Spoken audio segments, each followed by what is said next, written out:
The millionaire had built his life around strict schedules, endless boardroom meetings, and the constant chase for more success. And for years, his family home had become more of a resting place than a real part of his life. But on this particular evening, something unusual stirred within him, a strange pull to return home earlier than planned. Perhaps it was the quiet fatigue that came from smiling through yet another business deal. Or perhaps it was the sudden memory of his young daughter's laugh that made him cancel his dinner meeting and drive back.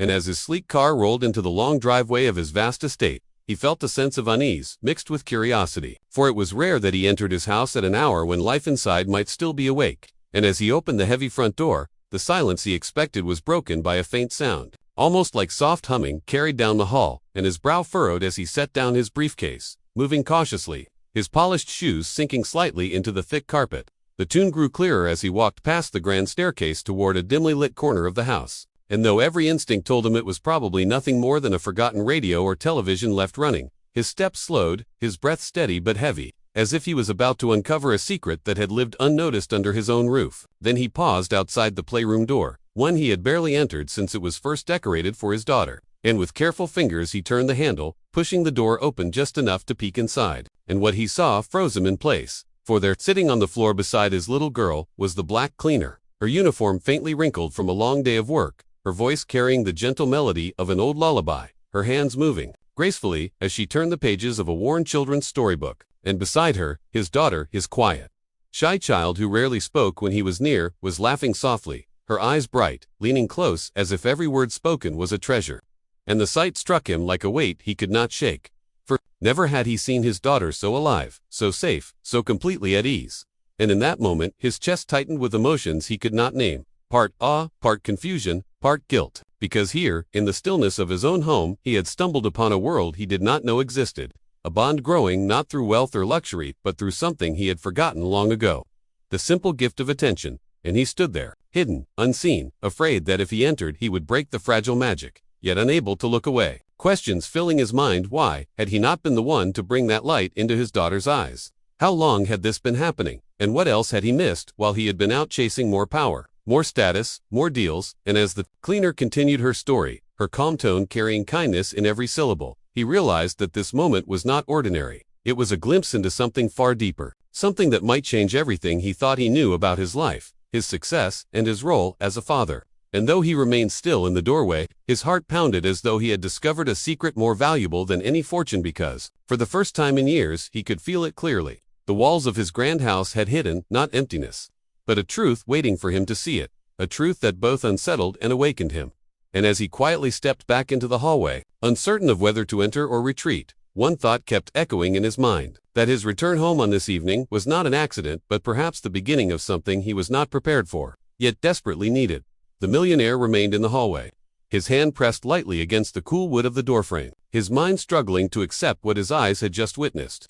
For there was something almost surreal about seeing his daughter, so free in the presence of the black cleaner, a woman he had always passed with polite but distant nods, never once thinking of her as anything more than staff. Yet now she seemed to hold the key to a part of his daughter's world that he had never been able to reach. And though his instinct told him to walk in and make his presence known, something deeper, quieter, urged him to wait and watch, to understand what was unfolding before him. And so he stood in silence as the cleaner's voice wove through the room, telling stories with a rhythm so natural it felt like a song, her hands painting pictures in the air, while his daughter's face lit with wonder. And he realized that this was not the first time, for their comfort with one another spoke of hours spent together, hours filled with shared secrets, laughter, and trust. And as he listened to his daughter's gentle giggle echo like music in the air, a pang of guilt struck him, sharp and sudden, because in all his years of chasing wealth he could not remember the last time he had been the cause of such joy in her eyes.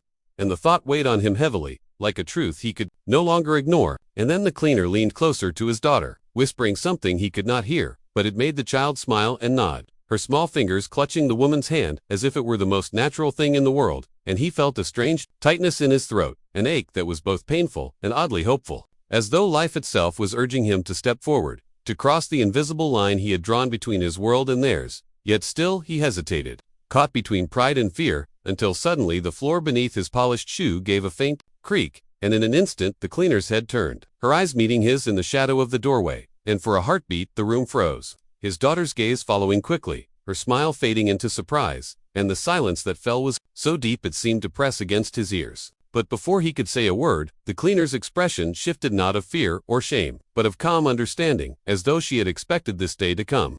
And with a quiet steadiness she gave him a respectful nod, her hand never leaving his daughter's, while the little girl looked between them, confused, her small voice breaking the silence with a timid, "Daddy, you're home."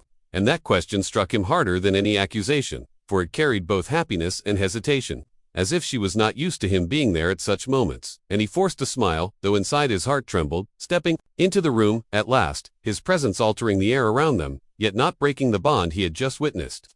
And as he knelt beside his daughter, his eyes flickered again toward the cleaner, this woman who had silently done what he could not, bringing warmth into a house that had grown cold under the weight of his absences. And though words tangled in his throat, though questions raced through his mind, he understood with sudden clarity that this was no ordinary discovery, but the uncovering of a hidden truth that would demand answers, choices, and perhaps sacrifices he had long avoided. And as his daughter leaned against him while still holding the cleaner's hand, the millionaire realized this was a secret moment that had the power to change not only his relationship with his daughter but the very meaning of his life. And though he said nothing yet, the silence between them carried more weight than any spoken words, a silence that promised that the path ahead would not be simple. But it had already begun.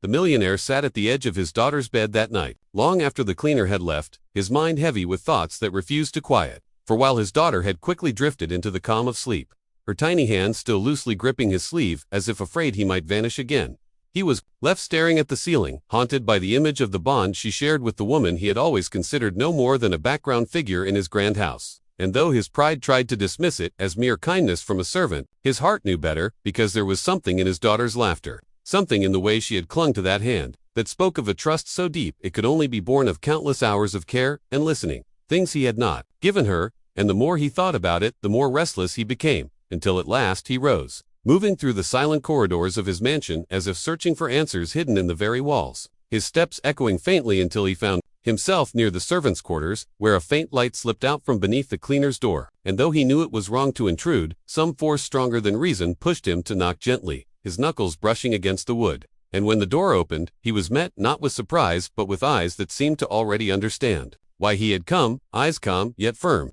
belonging to a woman who carried herself not as a servant but as someone who had long carried secrets too heavy to share. And though he wanted to demand explanations, his voice softened instead, asking her why his daughter trusted her so deeply. And the pause that followed was like a knife, for in that silence lay a truth she was weighing carefully, deciding whether to reveal, until at last she invited him in, the small room lit by a single lamp, simple and bare compared to the luxury he was used to, yet filled with an air of honesty. And she began to speak, her voice low but steady, telling him things he could scarcely believe, that long before she had come to work for him, she had known loss, a daughter of her own taken from her too soon, leaving her with an ache so deep she thought she would never heal. But when she first looked into his little girl's eyes, she had seen the same pain she carried, a loneliness that needed more than material wealth to cure. And in that moment she had promised herself she would not let another child feel abandoned, even if she herself remained unseen.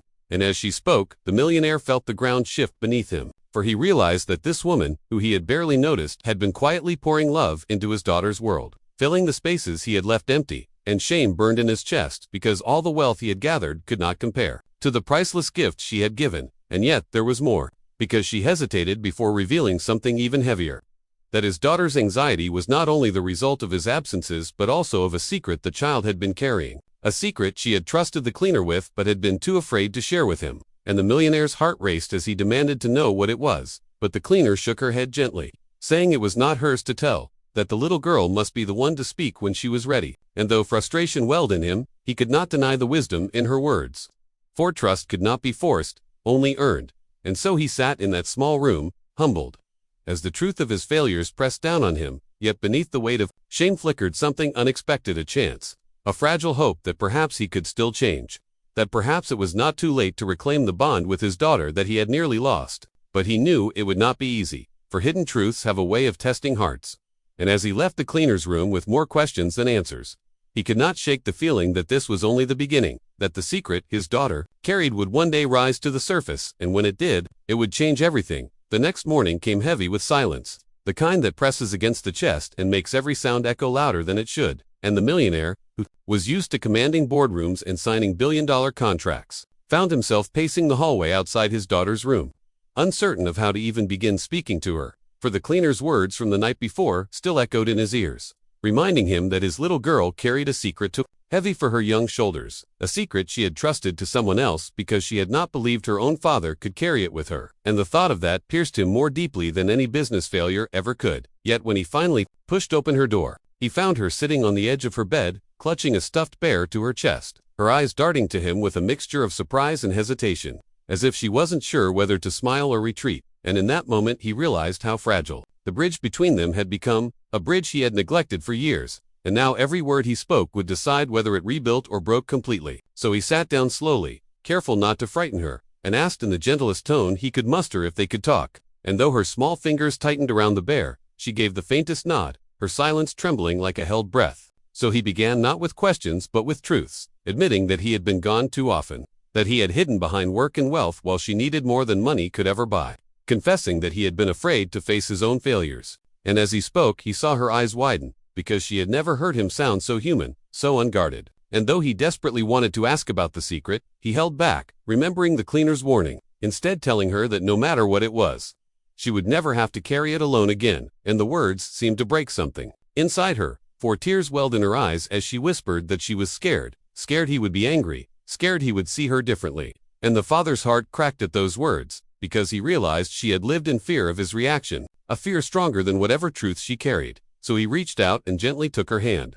promising that nothing she said could make him love her less, promising he would listen without judgment. And after a long pause, she finally began to speak, her voice shaking but steady enough to carry the weight she had hidden, telling him how lonely she felt in the big house, how every time he left for trips she thought it was her fault, that maybe she wasn't good enough, and how the panic grew until she couldn't sleep, until she cried in secret where no one could hear. And though she trusted the cleaner because she had been there, night after night, holding her hand through the storm of fear, she had been too afraid to tell him, because in her eyes he was too strong, too distant, someone who would never understand weakness. And as the words spilled out, he felt each one like a blow, realizing that his absence had planted these fears, that his silence had shaped her doubts. And when she finished, her small shoulders shaking, he wrapped her in his arms and held her tighter than he ever had before, whispering that she had never been the reason he left, that his mistakes were his own, not hers, that she was the very reason he wanted to be better. And though his voice broke, he let it, because she needed to see him, not as an untouchable man of power, but as her father, flawed and hurting, willing to fight for her. And for the first time in years, she clung to him without hesitation, burying her face against his chest as if afraid he might vanish again. And in that embrace, he understood the truth the cleaner had tried to show him. Love was not measured by wealth or presence in the daylight alone, but by the willingness to stay in the dark when fear whispered the loudest.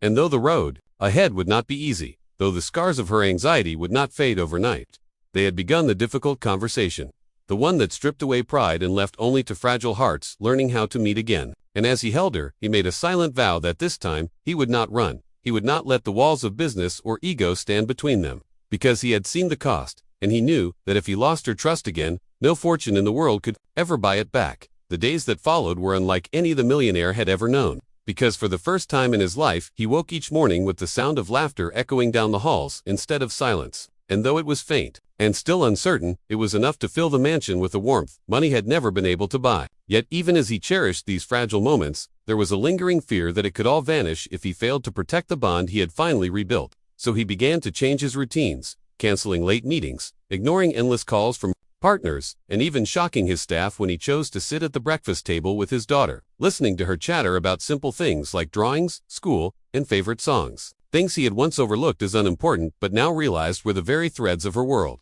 And the more he listened, the more he saw how much he had missed. Yet at night, when shadows crept into her room and the whispers of her anxiety tried to return, he no longer left her to face them alone. Instead, sitting quietly beside her, holding her hand just as the cleaner once had, showing her that he was there, not just as a provider, but as a father. And though it was difficult, though he stumbled with words and sometimes felt powerless against her fears, she began to look at him differently, with trust instead of distance, and it gave him strength. But the true test of his changed heart came one evening when he overheard a conversation between the cleaner and his daughter in the garden. For the little girl had said softly that she wished she could believe her father's promises but was afraid he might disappear again like before, and the words cut him deeper than any criticism he had ever received in business, because they reminded him that love could not be proven with one night or one week. It needed time, patience, and sacrifice. So instead of stepping away, he walked forward, surprising them both, and knelt beside his daughter, looking her in the eye, as he promised not with grand speeches but with simple words that he would stay. And when she asked, almost in a whisper, "What if the company needs you?" he said without hesitation that nothing, not even the largest deal, mattered more than her. And in that moment she believed him, not because of the words but because of the way he said them, steady and sure. And as tears filled her eyes, she threw her arms around him. And the cleaner, standing quietly nearby, smiled with relief, for she had always known the little girl's healing depended not only on comfort but on her father's presence. And now, she could see the man truly understood, and in the days after that promise he kept proving it, showing up for school events he once skipped, walking hand in hand with his daughter in the park, laughing when she teased him, and even sitting with the cleaner to thank her for being the one who stayed when he did not, telling her that she had not just cleaned his house but helped him clean the walls he had built around his own heart. And though he was a man known in the city as ruthless in business, within the walls of his home he became something else, softer, yet stronger, because now he fought not for wealth or power but for love. And slowly his daughter's anxiety began to ease. The nights grew calmer, the smiles brighter, and though shadows still returned from time to time, she no longer feared them, because she knew she was not alone. And one quiet evening, as she drifted to sleep with her father sitting at her side, and the cleaner humming softly in the hall, the millionaire realized he had gained something greater than success. Something he had once overlooked. He had gained back his family, his purpose, and a heart that finally understood what it truly meant to live. And as he whispered a silent vow to never let it slip away again, the mansion that once felt cold now carried the warmth of love, a warmth strong enough to turn fear into hope and loneliness into belonging, proving that sometimes the greatest fortune a man can find is not counted in dollars but in the fragile trust of a child who chooses to believe in him again.